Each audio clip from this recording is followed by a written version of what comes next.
और सबसे interesting news आज की है, that is related to Pope Francis. तो न्यूज आप सभी देख चुके होंगे। कैथोलिक चर्च के हेड जो माने जाते हैं that is the Pope Francis, तो उनकी डेथ हो चुकी है। अब क्वेश्चन बच्चे ये अराइज होता है कि नेक्स्ट पोप जो है वो कैसे चूज किए जाएंगे। क्या हमें हायरार्की पता है? जब तक पोप नहीं है ऑफिस में तो पूरा का पूरा जो कैथोलिक चर्च है उसे संभालेगा कौन?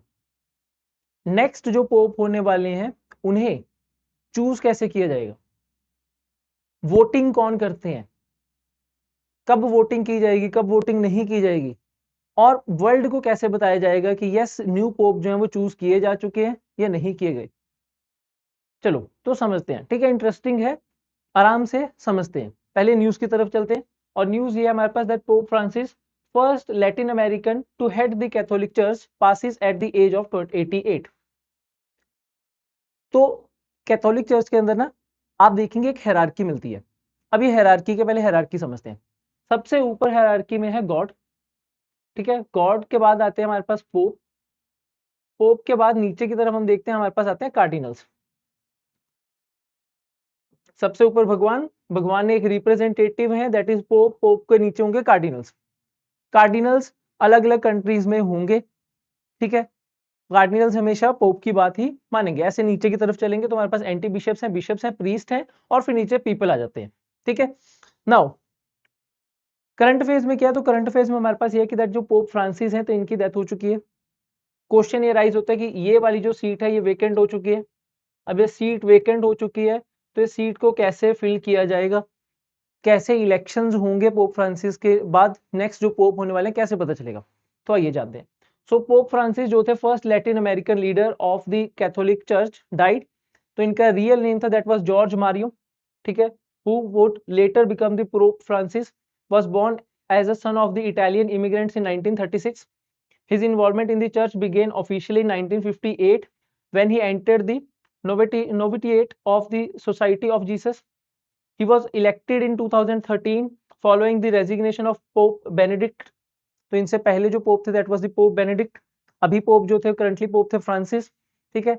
As he advanced through the ranks of the church, he shifts in the global order marked his rise, like in 2001 financial crisis और recently Israel Hamas issue। Important है, छोड़ दो। नाउ व्हाट हैपन नेक्स्ट, इसके ऊपर जरा focus करेंगे।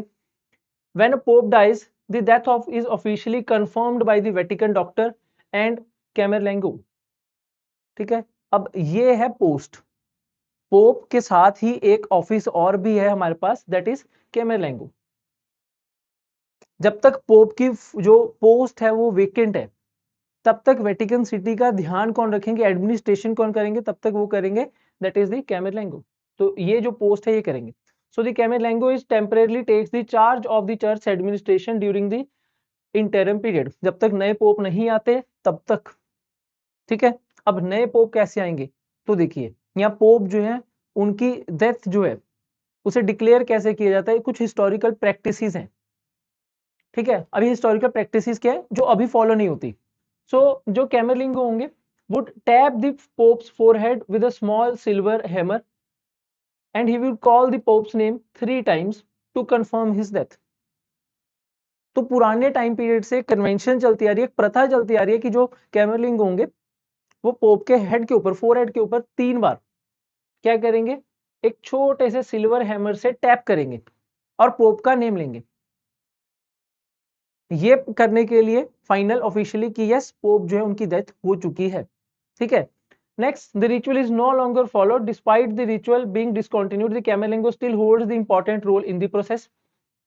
अब क्योंकि पोप नहीं है तो कैमरलिंगो क्या करेंगे, वो करेंगे securing the pope's private apartment, taking steps to prepare the elections for the new pope. Next जो पोप बनने वाले हैं उनके इलेक्शंस की ड्यूटी किनके ऊपर पास है, तो कैमरलिंगो के पास है। नाउ अब चलते हैं आगे। Upon the pope's death the church enters a period known as the sede वेंकेट, ठीक है, वेकेट मतलब द सीट इज वेकेंट। तो अब क्या है, पोप नहीं है ऑफिशियली, उनकी डेथ हो चुकी है तो सीट हो चुकी है वेकेंट। अब इस टाइम पीरियड में इलेक्शंस भी होंगे, इसी टाइम पीरियड में जो चर्च है, चर्च ने क्या करना है, अपने काम भी करने हैं। लेकिन चर्च जो है कुछ बड़े इनिशिएटिव्स नहीं ले सकते, जब तक नए पोप नहीं आएंगे तब तक नहीं। मतलब डे टू डे एडमिनिस्ट्रेशन चल रही होगी, कुछ नई चीजें नहीं हो सकती, ठीक है। So the college of cardinals, pope के बाद कौन आते हैं? कार्डिनल्स आते हैं। The college of cardinals overseas the Vatican operations. The governance is limited to essential functions only. No major decision can be made. This period lasts for the 15 से लेकर 20 days to allow the time for the cardinals worldwide to arrive in Rome. तो कितना time period तक के लिए ये जो हमारे पास सीट है ये वेकेंट रहने वाली है? 15 से 20 दिन। ये वो टाइम पीरियड है जब पोप की डेथ हो चुकी है, तो जितने भी वर्ल्ड में कार्डिनल्स हैं उन सबको क्या किया जाएगा? बुलाया जाएगा कि आप सब आइए, कहां पर? रोम में आइए, क्योंकि वहां पर नए पोप जो है उन्हें चूज किया जाएगा, ठीक है। The election of the next pope takes place in the conclave. तो कॉन्क्लेव में जो है नेक्स्ट पोप जो होंगे उन्हें चूज किया जाएगा। Next, a highly secretive gathering held in the Sistine chapel.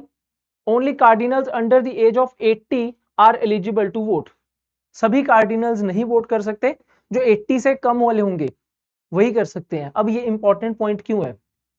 ये बच्चे इंपॉर्टेंट पॉइंट इसी वजह से है, इंडिया में टोटल 6 कार्डिनल्स हैं। इंडिया के अंदर टोटल 6 कार्डिनल्स हैं, ठीक है। और 6 में से 2 कार्डिनल्स इंडिया में ऐसे हैं जिनकी एज 80 से ज्यादा है। और अब इंडिया से भी कार्डिनल्स जाएंगे कहां पर? पोप रोम में जाएंगे और वहां पर वोटिंग की जाएगी, नए पोप जो है उन्हें चूज किया जाएगा। Next, before voting begins, each cardinal swears the oath of secrecy. The process follows a strict protocol to ensure the integrity and prevent the external influence. Voting process. Multiple voting rounds of voting are conducted. और कितनी majority चाहिए? 2/3 majority चाहिए जब तक आप नया pope जो है वो चूज नहीं करेंगे। नए पोप को चूज करने के लिए 2/3 मेजोरिटी चाहिए। और ये पता कैसे चलता है? सब कुछ अंदर एक क्लोज हॉल में हो रहा है। दुनिया को कैसे पता चलेगा कि नए पोप जो चूज हो चुके हैं? नहीं, ये पता चलता है इस स्मोक से। अगर अंदर कार्डिनल्स की तरफ से वोटिंग करने के बाद नए पोप जो है वो चूज किए गए, तो यहां पर आप देखेंगे कि इस चिमनी से व्हाइट स्मोक जो है वो बाहर आएगी। व्हाइट स्मोक का मतलब नए पोप जो है वो चूज किए जा चुके हैं। और अगर इधर से ब्लैक स्मोक बाहर आएगी तो मतलब नए पोप अभी तक चूज नहीं किए गए, ठीक है। सो signaling outcome. If no decision is reached, the black smoke is released in the Sistine Chapel chimney, and if new pope is elected, the white smoke is released, signaling the success to the public. Next, white smoke हो गया हमारे पास। white smoke का मतलब नए pope जो है वो choose किए जा चुके हैं। The newly elected pope is then asked to whether he accepts the role. If he accepts, then he chooses the new papal name, and he is dressed in white. The pope is then introduced to the world from the balcony of Saint Peter's Basilica. ठीक है, basilica. The senior cardinal proclaims the famous word. अब name के ऊपर जाइएगा, word याद रखना आपने, that is habemus papam, that means we have the pope. Latin words हैं हमारे पास, ठीक है, तो याद रखिएगा हैबियमस पैपम इंपॉर्टेंट है। इसका मतलब क्या हुआ कि हमारे पास नए पोप जो है वो आ चुके हैं। Next, the movement marks the official beginning of the new papacy, ensuring the continuation of the Catholic church leadership. तो बहुत बड़ा इवेंट है जो करंट अफेयर्स में बच्चे है, और ध्यान रखो, ठीक है। चलो आगे देखें। देन इंडिया की तरफ से 4 कार्डिनल्स जो हैं वो पार्टिसिपेट करेंगे इस कॉन्क्लेव के अंदर। 4 कार्डिनल्स कौन से हैं? तो ये रहे हमारे पास 4 कार्डिनल्स। ऑल्दो इंडिया के अंदर 6 कार्डिनल्स हैं, लेकिन इंडिया के 6 कार्डिनल्स वहां पर जाकर वोट नहीं करेंगे। रीजन, क्योंकि हमारे जो 2 कार्डिनल्स हैं, जैसे कि हमारे पास कार्डिनल जॉर्ज एलेंकरी और ऑसवर्ल्ड ग्रेसिया, तो इनकी एज 80 से अबव है, तो ये वोट नहीं कर सकते। तो इंडिया की तरफ से 4 कार्डिनल्स जाएंगे नए पोप के इलेक्शंस के लिए। देन हायरार्की याद हो गया, सबसे ऊपर गॉड, देन पोप, और उसके बाद कार्डिनल्स। कार्डिनल्स ही चूज कर रहे हैं 2/3 मेजोरिटी के साथ। क्लियर?